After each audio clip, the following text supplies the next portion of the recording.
Hello guys and welcome back to WillDoesMagic. My name is Will. I hope you're all having a magical day.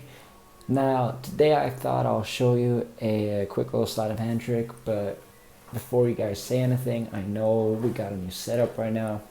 I'm kind of on the move, so I'm just trying to figure out where best to kind of set this whole thing up, kind of where to be. Bear with me guys, it's going to get better over time, but for now just kind of stay with me on this.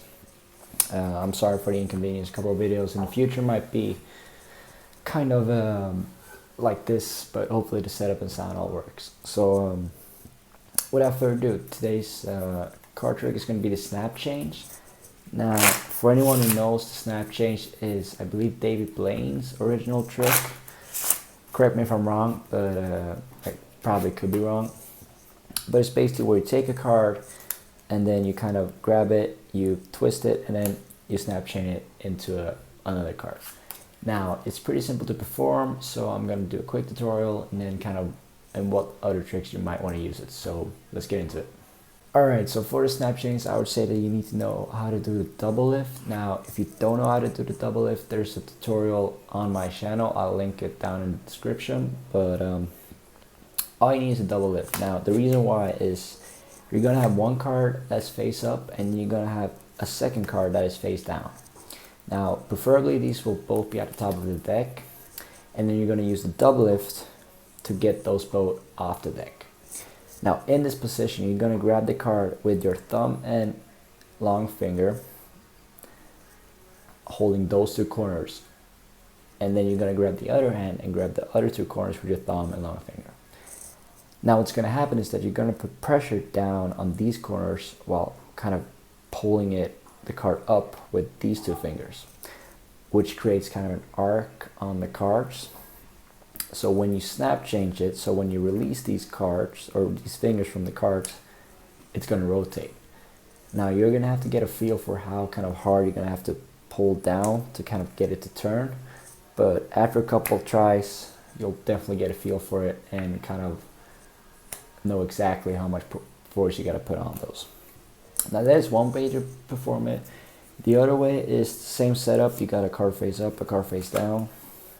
You pick them up and then you use one hand instead of two. Now the way you do this is that you're going to weave your hand back and forth, and instead of using this motion, you're going to use your index finger and kind of twist it as you're weaving it over. Alright, so same thing.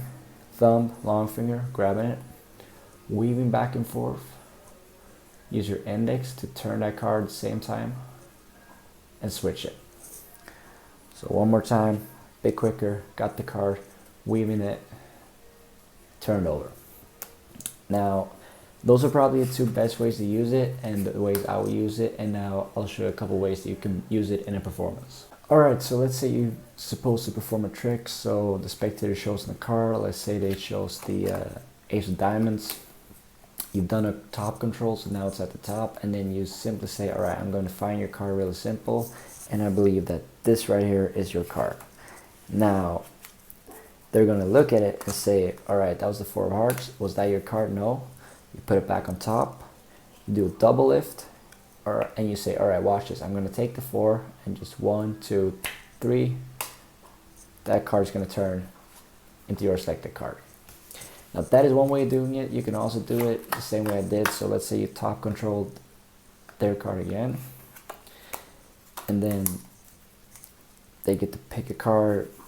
That's their card. Alright, that wasn't their card. Same thing, double lift, take it, weave it, and there's the card. When you have the card and when you've done the snap, so let's say you've gone up from here, you've done the snap, make sure that you're quick to put the cards back on top and square them all together, because then you can pretty easily take out the first card and it all look more natural. Because if you're at this position, you flip it, you got to be careful, because now you got two cards and you don't want to flash that back card. Just to make sure that you're doing that as well. Now those are probably the two main ways that you can actually use it. Now if you got duplicate cards, you can kind of evolve this trick a lot more. Sadly I don't have any more of the green monarchs. I'm planning on getting some and actually giving some away as well, but for now I don't have them. So let's say that you had duplicate red ace of hearts. So let's pretend that both of these are ace of hearts now. You could have a trick where you get one of the aces on the table, and then you kind of go to say that, all right, now I've got the ace here, so they don't know that they think that that's their card. And then you kind of score them up. You do a snap change, boom. Right, if my card's now here, then that must mean that this is the other ace.